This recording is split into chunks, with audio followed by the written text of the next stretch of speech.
is Sara Santana, and this is my second speech for Communications 111.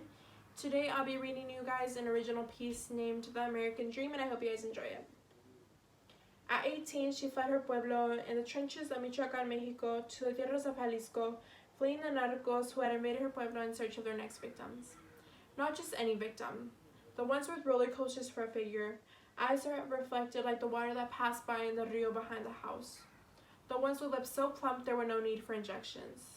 The ones who, in order to keep their families alive, complied to going and doing for the narcos as they pleased. Just to be tossed like a sack of potatoes on the side of the road to be found like a $1 bill. To the narcos, a symbol of power and pride. This 18-year-old fled, unwilling to be a trophy, unaware that she would work for the family of the man she was destined to be with. She met him in an attempt to save herself. Flash forward 5 years and they've had their first 2 kids. Living on bare minimum, day to day, they make the decision to come to El Norte in search of a better life. The second daughter has now entered elementary school, being the only 2 words she knew to say. Fíjate y sigue lo que hacen los demás. Watch and follow what your peers do, said Mama. Her teacher asked her name, scared the little girl responded yes.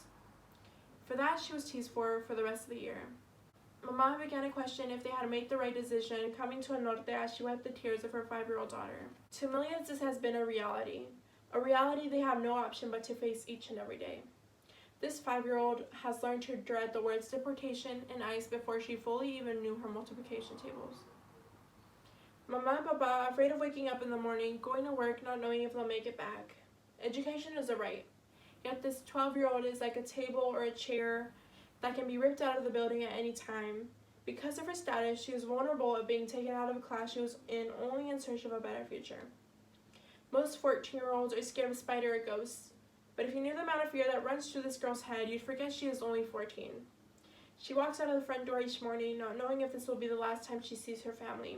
Most people live without the fear of coming home to discover their parents have been torn out of their house, like they were a table or a chair with no control or value. They will never have to worry about forgetting to hug their parents goodbye or telling them they love them. They have confidence knowing they'll be there when they come back home.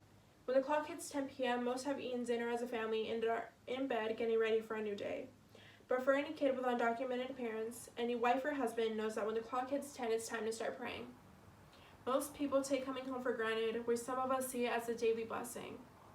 A huge wave of relief floods them, another day full of fear over with. They're taking our jobs, they say. They're animals, rapists, criminals, and thieves. Mama and Papa came in search of a better future. Little did Mama know that meant on her knees cleaning the floors of a bathroom she would never use. And even though Papa graduated with a bachelor's in engineering, he didn't have a 9-digit social security number, so he would have to comply to climbing up and down stairs in 100-degree weather, painting the walls of a home he would never live in. By now you must have put 2 and 2 together. But with pride I say that once 18-year-old scared for her life as my mother, and that 12-year-old who once lived in fear has now found her voice. And I will never be ashamed or feel less than, no matter how hard society tries to bring us down. I will use my voice to fight for my rights, and not only mine, but those who allow fear to meet them. To you, this might just be another poem, but it is not every day that I get to use my voice as a weapon to expose the reality behind living the American dream. Thank you.